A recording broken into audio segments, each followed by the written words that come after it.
ನಾನು ಸ್ಮಿತಾ. ಇವತ್ತು ನಾನು ತುಮಕೂರಿನ ಹೆಸರಾಂತ ಪದವಿ ಪೂರ್ವ ಕಾಲೇಜು ಸರ್ವೋದಯ ವಿದ್ಯಾಸಂಸ್ಥೆಗೆ ನಾನು ಬಂದಿದ್ದೀನಿ. ಸತತ 50 ವರ್ಷದಿಂದ ಗುಣಮಟ್ಟದ ಶಿಕ್ಷಣದ ಜೊತೆಗೆ ಮಕ್ಕಳಿಗೆ ಅನುಕೂಲ ಆಗುವಂತಹ ರೀತಿಯಲ್ಲಿ ಅನುಭವ ಉಳ್ಳಂತಹ ಶಿಕ್ಷಕರನ್ನ ಒಳಗೊಂಡಂತಹ ಸುಪ್ರಸಿದ್ಧ ಹೆಸರನ್ನ ಗಳಿಸಿರುವಂತಹ ಸರ್ವೋದಯ ಕಾಲೇಜ್ಗೆ ಇವತ್ತು ನಾನು ಬಂದಿದ್ದೀನಿ. ಇಲ್ಲಿರುವಂತಹ ಫೆಸಿಲಿಟಿ ಹೇಗಿದೆ, ಮಕ್ಕಳಿಗೆ ಸಿಗುವಂತಹ ಶಿಕ್ಷಣ ಯಾವ ಥರ ಇದೆ, ಶಿಕ್ಷಕರು ಯಾವ ಥರ ಇಲ್ಲಿ ಮಕ್ಕಳಿಗೆ ಸಹಕರಿಸ್ತಾರೆ, ಪ್ರತಿಯೊಂದು ವಿವರವಾಗಿ ಅಂದರೆ ಸಂಸ್ಥೆ ನಡೆದುಕೊಂಡು ಬಂದಂತಹ ದಾರಿ ಹೇಗಿತ್ತು, ಇದೆಲ್ಲವನ್ನ ನಾನು ನಿಮಗೆ ವಿವರವಾಗಿ ಹೇಳ್ತಾ ಹೋಗ್ತೀನಿ. ಇದ್ರ ಬಗ್ಗೆ ವಿವರಿಸಲಿಕ್ಕೆ ಇವತ್ತು ನಮ್ಮ ಜೊತೆಗೆ ಸಂಸ್ಥೆಯ ಕಾರ್ಯದರ್ಶಿ ಆಗಿರುವಂತಹ ಸುಬ್ರಾವ್ ಸರ್ ನಮ್ಮ ಜೊತೆಗೆ ಇದ್ದಾರೆ. ಅವ್ರನ್ನ ನಾನು ಮಾತಾಡಿಸ್ತಾ ವಿವರವಾಗಿ ಮಾಹಿತಿಯನ್ನು ಕೊಡ್ತಾ ಹೋಗ್ತೀನಿ. ಸರ್ ನಮಸ್ತೆ. ನಮಸ್ಕಾರ ಸರ್. ಚೆನ್ನಾಗಿದ್ದೀರಾ ಸರ್? ಹೇಗಿದ್ದೀರಾ? ಚೆನ್ನಾಗಿದೆ ಸರ್. ಈಗಾಗಲೇ ಈ ಕಾಲೇಜು ನಡೆದು ಬಂದ ದಾರಿ ಹೇಗೆ? ಯಾಕಂದರೆ ಸತತವಾಗಿ 50 ವರ್ಷದಿಂದ ಈ ಸಂಸ್ಥೆ ತನ್ನ ಕಾರ್ಯದಲ್ಲಿ ತೊಡಗಿಕೊಂಡಿದೆ ಅಂತಂದರೆ ಇದು ಬಹಳ ಹೆಮ್ಮೆಯ ವಿಚಾರ. ಅದರಲ್ಲೂ ಬರೀ 10 ವರ್ಷ 20 ವರ್ಷ ಅಂತಲ್ಲ, ಈ 50 ವರ್ಷದಿಂದ ನಿರಂತರವಾಗಿ ಸೇವೆಯಲ್ಲಿದೆ. ಸರ್, ಸಂಸ್ಥೆಯ ಬಗ್ಗೆ ಏನು ಹೇಳ್ತೀರಾ? ಸರ್ವೋದಯ ಪದವಿ ಪೂರ್ವ ಕಾಲೇಜು ಸರ್ವೋದಯ ಶಿಕ್ಷಣ ಸಂಸ್ಥೆ ಅಡಿಯಲ್ಲಿ ಕೆಲಸ ಮಾಡ್ತಾಯಿದೆ. ಸರ್ವೋದಯ ಶಿಕ್ಷಣ ಸಂಸ್ಥೆಯನ್ನು ಸ್ಥಾಪನೆ ಮಾಡಿದಂಥವ್ರು ಶ್ರೀ ಕೆ.ಎಸ್. ಶಂಕರ್ ಅವರು 1956ರಲ್ಲಿ ಸರ್ವೋದಯ ಹೈಸ್ಕೂಲನ್ನು ಪ್ರಾರಂಭ ಮಾಡಿದರು. ಅಲ್ಲಿಂದ 1974ರಲ್ಲಿ ಸರ್ವೋದಯ ಪದವಿ ಪೂರ್ವ ಕಾಲೇಜನ್ನು ನಾವು ಪ್ರಾರಂಭ ಮಾಡಿದ್ವಿ. ಅದನ್ನು ಪ್ರಾರಂಭಿಸಿದಂಥವರು ನಮ್ಮ ಜಿ ಸೀತಾರಾಮ್ ಸರ್ ಅವರು 50 ವರ್ಷಗಳ ನಿರಂತರ ಪ್ರಯತ್ನದಿಂದ ಇವತ್ತು ನಮ್ಮ ಸಂಸ್ಥೆ ಈ ಒಂದು ಸುಭದ್ರವಾದಂಥ ಒಂದು ಸ್ಥಿತಿಯಲ್ಲಿದೆ. ನಾವು ಪದವಿ ಪೂರ್ವ ಕಾಲೇಜನ್ನು ಪ್ರಾರಂಭ ಮಾಡಿದ್ದು ಒಂದು ಸಣ್ಣ ಶೆಡ್ಡಲ್ಲಿ ಅಷ್ಟೇ. ಅವತ್ತು ಏನೂ ಇರಲಿಲ್ಲ, ಒಂದು ರೂಮು ಒಂದು ಶೆಡ್ಡು ಬಿಟ್ಟರೆ ಏನೂ ಇರಲಿಲ್ಲ. ಆದರೆ ಅವತ್ತು ಇದ್ದಂಥ ವಿದ್ಯಾರ್ಥಿಗಳ ಸಂಖ್ಯೆ 32 ಅಷ್ಟೇ. ಅಷ್ಟು ವಿದ್ಯಾರ್ಥಿಗಳನ್ನೇ ಇಟ್ಕೊಂಡು ಕಾಲೇಜನ್ನು ಶುರು ಮಾಡಿ ನುರಿತರಾದಂಥ ತರಬೇತಿ ಪಡೆದಿದ್ದಂಥ ಆಗಲೇ ಸರ್ವೀಸ್ ಆಗಿದ್ದಂಥ ಸುಮಾರು 5 ಜನ ಲೆಕ್ಚರರ್ಸಿಂದ ಪ್ರಾರಂಭ ಆದಂಥ ಈ ಒಂದು ಸರ್ವೋದಯ ಪದವಿ ಪೂರ್ವ ಕಾಲೇಜು ಇವತ್ತು ಸುಮಾರು 100 ಜನ ಸ್ಟಾಫು ನಮ್ಮಲ್ಲಿ ಕೆಲಸ ಮಾಡ್ತಾಯಿದ್ದಾರೆ. ಮತ್ತು ಇದರ ಅಂಗವಾಗಿಯೇ ಚೇತನ ವಿದ್ಯಾಮಂದಿರ, ಚೇತನ ಪ್ರೈಮರಿ ಸ್ಕೂಲು, ಚೇತನ ಹೈಸ್ಕೂಲು, ಚೇತನ ನರ್ಸರಿ ಸ್ಕೂಲು ಇವೆಲ್ಲನ ಬೆಳೆದು ಬಂದಿವೆ. ಸರ್ವೋದಯ ಸಂಸ್ಥೆಯ ಅಡಿಯಲ್ಲಿ ಇವತ್ತು 3 ಹೈಸ್ಕೂಲುಗಳು, 2 ಪ್ರೈಮರಿ ಸ್ಕೂಲುಗಳು ಮತ್ತು 1 ಪದವಿ ಪೂರ್ವ ಕಾಲೇಜು, 1 ಡಿಗ್ರಿ ಕಾಲೇಜು ಇಷ್ಟು ಕೂಡ ನಡೀತಾ ಇದೆ. ಇದಕ್ಕೆಲ್ಲನ ಬುನಾದಿ ಅಂತಂದರೆ ನಮ್ಮ ಸರ್ವೋದಯ ಪದವಿ ಪೂರ್ವ ಕಾಲೇಜು. ಇದನ್ನು ಪ್ರಾರಂಭ ಮಾಡಿದಂಥ ಸೀತಾರಾಮ್ರವರು ಭಾಳ ಎಕ್ಸ್ಪೀರಿಯನ್ಸ್ ಇತ್ತು. ಅಷ್ಟೊತ್ತಿಗಾಗಲೇ ಅವರು 18 ವರ್ಷ ಸಿದ್ಧಗಂಗಾ ಮಠದಲ್ಲಿ ಟೀಚರಾಗಿ ಕೆಲಸ ಮಾಡಿದರು. ಅವರ ಇಡೀ ಫ್ಯಾಮಿಲಿನೇ ಟೀಚರ್ಸ್ ಫ್ಯಾಮಿಲಿ. ಅವರು ಒಳ್ಳೆಯ ಹೆಸರಾಂತ ಶಿಕ್ಷಕರು ಅಂತಂದ್ಬಿಟ್ಟು ಪ್ರಸಿದ್ಧಿ ಪಡೆದಿದ್ದರು. ಹಾಗಾಗಿ ಅವರ ಒಂದು ರೆಪ್ಯುಟೇಷನ್ನಿನ ಮೇಲೆ ಕಾಲೇಜು ಪ್ರಾರಂಭ ಆಯಿತು. ಜೊತೆಗೆ ಕೆ ಶಂಕರ್ ಅವರು ಕೂಡ ಒಳ್ಳೆಯ ಹೆಸರನ್ನು ಪಡ್ಕೊಂಡಿದ್ದರು. ಅವರ ಹೈಸ್ಕೂಲು ಭಾಳ ಡಿಸಿಪ್ಲಿನಾಗಿ ತುಂಬ ಚೆನ್ನಾಗಿ ನಡೆಸ್ಕೊಂಬಂದಿದ್ರು. ಹಾಗಾಗಿ ನಮ್ಮ ಕಾಲೇಜಿಗೆ ಒಳ್ಳೆಯ ಒಂದು ಹೆಸರು ಪ್ರಾರಂಭದಲ್ಲೇ ಬಂತು. ಮತ್ತು ರಿಸಲ್ಟ್ ಬರೋದಕ್ಕೆ ನಮ್ಮ ಎಲ್ಲ ಶಿಕ್ಷಕ ವೃಂದ ಭಾಳ ಪ್ರಯತ್ನಪಟ್ಟರು. ಮೊದಲನೇ ವರ್ಷವೇ ನಮ್ಮಲ್ಲಿ ಇದ್ದಿದ್ದು 32 ಜನ ವಿದ್ಯಾರ್ಥಿಗಳಲ್ಲಿ 16 ಜನ ಡಿಸ್ಟಿಂಕ್ಷನ್ ಬಂದರು. ಇನ್ನು ಭಾಳಷ್ಟು ಜನ ವಿದ್ಯಾರ್ಥಿಗಳು ಫಸ್ಟ್ ಕ್ಲಾಸು. ಈ ಥರ ಆಗಿ 95% ಮೇಲೆ ರಿಸಲ್ಟ್ ನಮ್ಮದು ಬಂತು. ಮತ್ತು ಮುಂದಿನ ವರ್ಷಗಳಲ್ಲಿ ನಮ್ಮದು ಇಡೀ ಸ್ಟೇಟ್ಗೆ ತುಮಕೂರಲ್ಲಿ ಫಸ್ಟ್ ರ್ಯಾಂಕು ಇದುವರೆಗೂ ಕೂಡ ಎಲ್ಲೂ ಬೇರೆ ಕಾಲೇಜಿಗೆ ಬಂದಿಲ್ಲ. ನಮ್ಮ ಕಾಲೇಜಿಗೆ 5 ಸಾರಿ ಫಸ್ಟ್ ರ್ಯಾಂಕನ್ನು ತೊಗೊಂಡಿದ್ದೀವಿ. ಮತ್ತು ಇನ್ನು ಎಲ್ಲ ರ್ಯಾಂಕುಗಳು ಕೂಡ ನಮ್ಮ ವಿದ್ಯಾರ್ಥಿಗಳು ಪ್ರತಿ ವರ್ಷ ವಿತಿನ್ 10 ರ್ಯಾಂಕ್ಸಲ್ಲಿ 2-3 ಜನ ಇರ್ತಾರೆ. ಕಳೆದ ವರ್ಷ ಕೂಡ 6ನೇ ರ್ಯಾಂಕು, 8ನೇ ರ್ಯಾಂಕು ಮತ್ತು 10ನೇ ರ್ಯಾಂಕನ್ನು ನಮ್ಮ ವಿದ್ಯಾರ್ಥಿಗಳು ಪಡ್ಕೊಂಡಿದ್ದಾರೆ ಕಳೆದ ಅಕಾಡೆಮಿಕ್ ಇಯರಲ್ಲಿ. ಹಾಗಾಗಿ ನಮ್ಮ ಸಂಸ್ಥೆ ಒಳ್ಳೆಯ ಅಕಾಡೆಮಿಕ್ ಪ್ರೋಗ್ರೆಸ್ಸನ್ನು ಇಟ್ಕೊಂಡು ಕೆಲಸ ಮಾಡ್ತಾ ಬಂದಿದ್ದರಿಂದ ಪೋಷಕರು ಮತ್ತು ವಿದ್ಯಾರ್ಥಿಗಳು ನಮ್ಮ ಸಂಸ್ಥೆಯನ್ನು ಭಾಳ ಚೆನ್ನಾಗಿ ಬೆಂಬಲಿಸಿದರು. ಈಗ ಹಾಗಾಗಿ ನಮಗೆ ಸೀಟ್ ಕೊಡೋದಕ್ಕೆ ಸಾಧ್ಯ ಇಲ್ಲ, ಅಷ್ಟೊಂದು ವಿದ್ಯಾರ್ಥಿಗಳು ನಮಗೆ ಡಿಮ್ಯಾಂಡ್ ಇರ್ತಾಯಿತ್ತು. ಮತ್ತು ನಾವು 1,000ವರೆಗೂ ಕೂಡ ಫಸ್ಟ್ ಇಯರ್ಗೆ 1,000, ಸೆಕೆಂಡ್ ಇಯರ್ 1,000 ಈ ಥರದಲ್ಲಿ ಅಡ್ಮಿಷನ್ಸನ್ನು ಆಗ್ತಾಯಿತ್ತು. ನಮ್ಮ ವಿದ್ಯಾರ್ಥಿಗಳು ನಾವು ಕೊಡ್ತಿದ್ದಂಥ ಸಿಸ್ಟಮೆಟಿಕ್ ಆದಂಥ ಒಂದು ಎಜುಕೇಷನ್ನಿಂದ ನಮ್ಮ ವಿದ್ಯಾರ್ಥಿಗಳು ರಾಜ್ಯದಾದ್ಯಂತ ಸಾಕಷ್ಟು ಇಂಜಿನಿಯರಿಂಗ್ ಕಾಲೇಜುಗಳಲ್ಲಿ ಮತ್ತು ಮೆಡಿಕಲ್ ಕಾಲೇಜುಗಳಲ್ಲಿ ಮೆರಿಟಲ್ಲಿ ಸೀಟ್ ತಗೊತಾಯಿದ್ರು. ಕೆಲವು ವರ್ಷಗಳಲ್ಲಿ ಒಂದೇ ವರ್ಷದಲ್ಲಿ 100ಕ್ಕಿಂತ ಹೆಚ್ಚು ವಿದ್ಯಾರ್ಥಿಗಳು ಮೆಡಿಕಲ್ ಕಾಲೇಜಿಗೆ ಹೋಗಿದ್ದಂಥ ಉದಾಹರಣೆ ನಮ್ಮ ಸಂಸ್ಥೆಯಲ್ಲಿದೆ. ಅಂದರೆ ಈ ಥರದಲ್ಲಿ ಇವತ್ತು ತುಮಕೂರಲ್ಲಿರ್ತಕ್ಕಂಥ ಎಲ್ಲ ನರ್ಸಿಂಗ್ ಹೋಮ್ಗಳಲ್ಲಿ, ಗೌರ್ಮೆಂಟ್ ಹಾಸ್ಪಿಟ್ಲಲ್ಲಿರ್ಬೋದು, ಎಲ್ಲ ನಮ್ಮ ವಿದ್ಯಾರ್ಥಿಗಳೇ ಮೆಜಾರಿಟಿ ಇದ್ದಾರೆ. ಮತ್ತು ಬೆಂಗಳೂರಲ್ಲಿ ಭಾಳ ಉನ್ನತವಾದಂಥ ಹಾಸ್ಪಿಟ್ಲ್ಗಳಲ್ಲಿ ನಮ್ಮ ವಿದ್ಯಾರ್ಥಿಗಳು ಕೆಲಸ ಮಾಡ್ತಾಯಿದ್ದಾರೆ.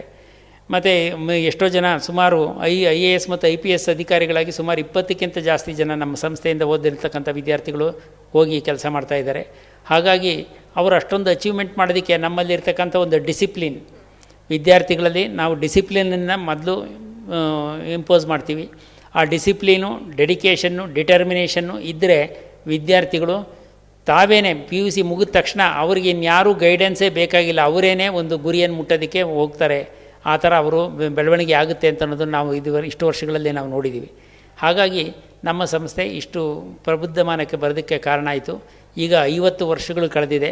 ಅದನ್ನು ಸ್ಥಾಪನೆ ಮಾಡಿದಂಥ ಕಾಲೇಜನ್ನು ಪ್ರಾರಂಭ ಮಾಡಿದಂಥ ಸೀತಾರಾಮ್ರವರು ಇದ್ದಾರೆ. ಮತ್ತು ಅದೇ ಸಂದರ್ಭದಲ್ಲಿ ಅವ್ರ ಜೊತೆಯಲ್ಲಿ ಕೆಲಸ ಮಾಡ್ತಿದ್ದಂಥ ನಾನು ಇಬ್ಬರು ಕೂಡ ಇನ್ನೂ ಕೂಡ ಕಾಲೇಜಲ್ಲಿ ನಾವು ಕೆಲಸ ಮಾಡ್ತಾಯಿದ್ದೀವಿ. ಅವರು ಪ್ರೆಸಿಡೆಂಟ್ ಆಗಿದ್ದಾರೆ ಸಂಸ್ಥೆಗೆ, ನಾನು ಕಾರ್ಯದರ್ಶಿಯಾಗಿ ಕೆಲಸ ಮಾಡ್ತಾಯಿದ್ದೀನಿ. ಈ ರೀತಿ ನಮ್ಮ ಸಂಸ್ಥೆ ನಡ್ಕೊಂಡು ಹೋಗ್ತಾಯಿದೆ. ನಮ್ಮ ಸಂಸ್ಥೆಯಲ್ಲಿ 130 ವರ್ಷಕ್ಕಿಂತ ಜಾಸ್ತಿ ಎಕ್ಸ್ಪೀರಿಯನ್ಸ್ ಇರತಕ್ಕಂಥ ಅಧ್ಯಾಪಕ ವರ್ಗ ನಮ್ಮ ಸಂಸ್ಥೆಯಲ್ಲಿ ತುಂಬ ಜನ ಇದ್ದಾರೆ. ಹಾಗಾಗಿ ನಮ್ಮ ಸಂಸ್ಥೆ ಭಾಳ ಅನುಭವಿ ಉಪನ್ಯಾಸಕರನ್ನು ಹೊಂದಿದೆ. ನಾವು CET ಕ್ಲಾಸಸ್ಸನ್ನು ಮಾಡ್ತೀವಿ. ನೀಟ್ ಮತ್ತು JEE ಕ್ಲಾಸಸ್ಸನ್ನು ಕೂಡ ನಾವು ಸ್ಪೆಷಲ್ಲಾಗಿ ಅದನ್ನು ನಡೆಸ್ಕೊಡ್ತಾ ಇದ್ದೀವಿ. ಮತ್ತು ಅದಕ್ಕೀಗ ಇಂಟಿಗ್ರೇಟೆಡ್ ಆಗಿ ನಡೆಸೋದಕ್ಕೂ ಕೂಡ ಈ ನೆಕ್ಸ್ಟ್ ಇಯರಿಂದ ಇಂಟಿಗ್ರೇಟೆಡ್ ಕ್ಲಾಸಸ್ಸನ್ನು ನಡೆಸೋದಕ್ಕೆ ನಾವು MTG ಪಬ್ಲಿಕೇಶನ್ ಡೆಲ್ಲಿ ಬುಕ್ಸನ್ನು ಇಟ್ಕೊಂಡು ಆ ಕ್ಲಾಸ್ಗಳನ್ನು ಕೂಡ ಮಾಡ್ತಾಯಿದ್ದೀವಿ. ಈಗಾಗಲೇ 2 ವರ್ಷದಿಂದ ಮಾಡ್ತಾಯಿದ್ದೀವಿ. ಅದನ್ನು ನೆಕ್ಸ್ಟ್ ಇಯರಿಂದ ಇನ್ನೂ ಕೂಡ ಸಮ್ಮರಲ್ಲಿ ಕೂಡ ಬಿಡದೆ ಕಂಟಿನ್ಯೂಸ್ ಆಗಿ ಅದನ್ನೆಲ್ಲ ನಡೆಸ್ಕೊಂಡು ಹೋಗೋದಕ್ಕೆ ವ್ಯವಸ್ಥೆ ಮಾಡ್ಕೊಳ್ತಾ ಇದ್ದೀವಿ. ಸರ್, ಈಗ ನಿಮ್ಮ ಮಾರ್ಗದರ್ಶನದಲ್ಲಿ ಸಾಕಷ್ಟು ಉಪನ್ಯಾಸಕರು, ನುರಿತ ಉಪನ್ಯಾಸಕರು ಇಲ್ಲೆಲ್ಲ ಇದ್ದಾರೆ. ಸೊ ಅವರು ಅವರ ಸಹಕಾರ ಹೇಗೆ ಸಿಗ್ತಾ ಇದೆ ಇಲ್ಲಿ ಮಕ್ಕಳಿಗೆ? ನಮ್ಮ ಉಪನ್ಯಾಸಕರಲ್ಲಿ 25% ಉಪನ್ಯಾಸಕರು ನಮ್ಮ ಸ್ಟೂಡೆಂಟ್ಸೇ ಇದ್ದಾರೆ. ನಮ್ಮ ಕಾಲೇಜಲ್ಲೇ ಓದಿ ವಿದ್ಯಾವಂತರಾಗಿ ಮಾಸ್ಟರ್ ಡಿಗ್ರಿಗಳನ್ನು ಮಾಡ್ಕೊಂಡಿದ್ದಂಥವ್ರನ್ನ ನಾವೇ ಹುಡುಕಿ ಕರೆದು ನಾವು ಜಾಬ್ ಕೊಟ್ಟಿರೋದಿದೆ. ಹಾಗಾಗಿ ಅವರಿಗೆ ನಮ್ಮ ಕಾಲೇಜಿನ ಇತಿಹಾಸ ಗೊತ್ತಿದೆ, ನಮ್ಮ ಕಾಲೇಜಲ್ಲೇ ಓದಿರ್ತಕ್ಕಂಥ ವಿದ್ಯಾರ್ಥಿಗಳಿದ್ದಾರೆ, ಮತ್ತು ನಮ್ಮ ಬಗ್ಗೆ ಅವರಿಗೆಲ್ಲ ತುಂಬ ಗೌರವ ಇದೆ.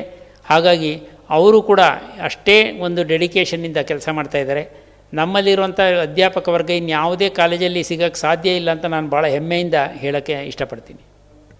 ಈಗ ಶಿಕ್ಷಣ ವ್ಯವಸ್ಥೆ ಅಂತ ಬಂದಾಗ ಈಗ ಮತ್ತೆ ಎಕ್ಸ್ಟ್ರಾ ಕ್ಲಾಸಸ್ ಏನಾದರೂ ನಡೆಸಿರ? ಈಗ ಕೋಚಿಂಗ್ ಸಮ್ಮರ್ ಡೇಸಲ್ಲಿ ಇದ್ದಾಗ ಯಾವ ಥರ ಅವ್ರಿಗೆ ಸಿಗ್ತಾ ಇದೆ? ಎಕ್ಸ್ಟ್ರಾ ಕ್ಲಾಸಸ್ ಬಗ್ಗೆ ಹೇಳೋದಾದರೆ ಎಕ್ಸ್ಟ್ರಾ ಕ್ಲಾಸಸ್ ಬಗ್ಗೆ ಹೇಳೋದಾದರೆ ಈಗ ಸರ್ಕಾರನೇ ಎಕ್ಸ್ಟ್ರಾ ಕ್ಲಾಸಸ್ಸನ್ನು ಅಂತಂದರೆ ರೆಮಿಡಿಯಲ್ ಕ್ಲಾಸಸ್ ಮಾಡಿ ಅಂತಂದ್ಬಿಟ್ಟು ಹೇಳಿದೆ. ಅದರ ಪ್ರಕಾರ ನಾವೀಗ 9:15ಗೆ ಕ್ಲಾಸಸ್ಸನ್ನು ಶುರು ಮಾಡಿದರೆ 3:15ವರೆಗೂ ಕೂಡ ನಾವು ರೆಗ್ಯುಲರ್ ಪೋರ್ಷನ್ಸನ್ನು ಮಾಡ್ತೀವಿ. ಆಮೇಲೆ 3:15 ಆದಮೇಲೆ 3:15ರಿಂದ 3:30 ಸ್ವಲ್ಪ ಒಂದು ಬ್ರೇಕ್ ಕೊಟ್ಬಿಟ್ಟು 3:30ಯಿಂದ ತಿರ್ಗಾ 4:15 ತನಕ 1:15 ಗಂಟೆ ಕಾಲ CET ಕ್ಲಾಸಸ್ಸನ್ನು ಮತ್ತು ರಿಪಿಟೇಷನ್ ತಿರ್ಗಾ ರೆಮಿಡಿಯಲ್ ಕ್ಲಾಸಸ್ಸನ್ನು ಮಾಡ್ತೀವಿ. ಹೀಗಾಗಿ ವಿದ್ಯಾರ್ಥಿಗಳು ಯಾರು ಕೂಡ ಫೇಲ್ ಅಂತ ಆಗೋದು ಭಾಳ ಕಡಿಮೆ. ಇನ್ನು ರಿಸಲ್ಟು ನಮ್ಮದು ಸಾಮಾನ್ಯವಾಗಿ 95% ಮೇಲಿರುತ್ತೆ. ಅದರಲ್ಲಿ ಅರ್ಧಕ್ಕಿಂತ ಜಾಸ್ತಿ ಜನ ಡಿಸ್ಟಿಂಕ್ಷನ್ ಇರ್ತಾರೆ. ಹೀಗಾಗಿ ನಮ್ಮ ಅದು ಅಧ್ಯಾಪಕ ವರ್ಗ ಭಾಳ ಶ್ರಮಪಟ್ಟು ಅವ್ರನ್ನ ತರಬೇತಿ ಮಾಡೋದಕ್ಕೆ ಪ್ರಯತ್ನ ಪಡ್ತಾಯಿದ್ದಾರೆ. ಮತ್ತು ನಾವು ಸಮ್ಮರ್ ಎಕ್ಸಾಮಿನೇಷನ್ ಆದಮೇಲೆ ಕೂಡ ಅವ್ರಿಗೆ CET ಕ್ಲಾಸಸ್ಸು CET ಎಕ್ಸಾಮ್ ಆಗೋವರೆಗೂ ಕೂಡ ಸುಮಾರು 1 ತಿಂಗಳು ಗ್ಯಾಪ್ ಇರುತ್ತೆ. ಆ ಟೈಮಲ್ಲಿ ಎಲ್ಲ ವಿದ್ಯಾರ್ಥಿಗಳಿಗೆ ಉಚಿತವಾಗಿ ನಾವು CET ಕ್ಲಾಸಸ್ಸನ್ನು ಮಾಡ್ತೀವಿ.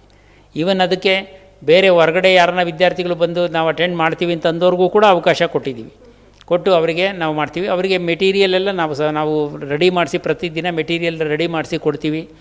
ಅದಕ್ಕೆಲ್ಲ ನಾವೇನು ಚಾರ್ಜ್ ಮಾಡೋಕ್ಕೆ ಹೋಗಲ್ಲ. ನಮ್ಮ ವಿದ್ಯಾರ್ಥಿಗಳಿಗೆ ಆ ಥರ ಪೂರ್ಣ ಪ್ರಮಾಣದಲ್ಲಿ ಅವರನ್ನು ತರಬೇತಿ ಮಾಡ್ತೀವಿ. ಈಗ ನಿರಂತರವಾಗಿ ತನ್ನ ಸೇವೆಯಲ್ಲಿ ತೊಡಗಿಸಿಕೊಂಡಿರುವಂತಹ ಸಂಸ್ಥೆ, ಹೀಗಾಗಿ ಈಗ ಇದೇ ತಿಂಗಳ 4 ದಿನ ನೀವು ಗೋಲ್ಡನ್ ಜುಬ್ಲಿ ಕಾರ್ಯಕ್ರಮವನ್ನು ಕೂಡ ಮಾಡ್ತಾ ಇದ್ದೀರಿ. ಹೇಗೆ ಸಿದ್ಧತೆ? ಗೋಲ್ಡನ್ ಜುಬ್ಲಿ ಅಂದರೆ ಏನು? ಯಾವೆಲ್ಲ ಸಿದ್ಧತೆ ಮಾಡ್ಕೊಳ್ತಾ ಇದ್ದೀರಿ ಇದಕ್ಕೆ?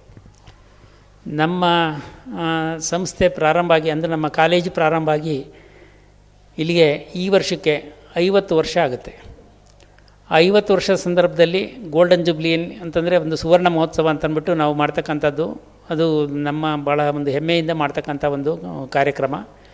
ಅದನ್ನು ನಮ್ಮ ವಿದ್ಯಾರ್ಥಿಗಳೇ ಮಾಡ್ತಾಯಿದ್ದಾರೆ. ನಮ್ಮ ಇಲ್ಲಿ ಹೋಗಿರ್ತಕ್ಕಂಥ ವಿದ್ಯಾರ್ಥಿಗಳು ಬೇರೆ ಬೇರೆ ಭಾಳ ಉನ್ನತ ಹುದ್ದೆಗಳಲ್ಲಿದ್ದಾರೆ.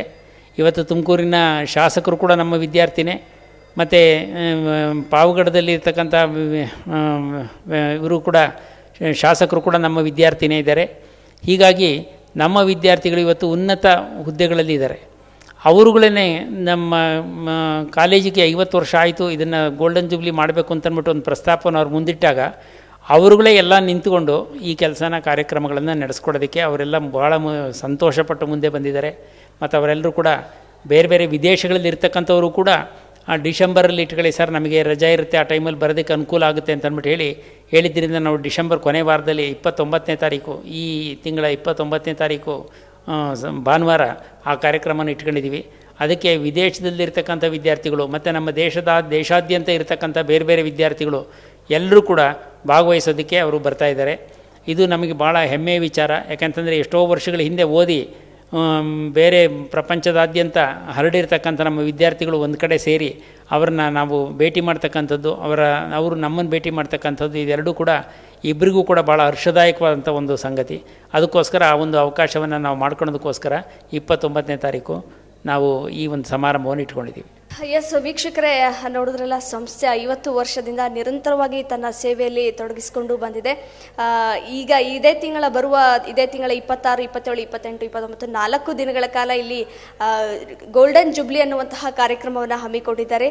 ನೀವು ಕೂಡ ಈ ಕಾರ್ಯಕ್ರಮದಲ್ಲಿ ಭಾಗಿಯಾಗಿ ಅಂತ ಹೇಳ್ತೀನಿ. ಕ್ಯಾಮ್ರಾ ಪರ್ಸನ್ ಚೇತನ್ ಜೊತೆ ಸ್ಮಿತಾ, ಅಮೋಕ್ ಟಿವಿ, ತುಮಕೂರು.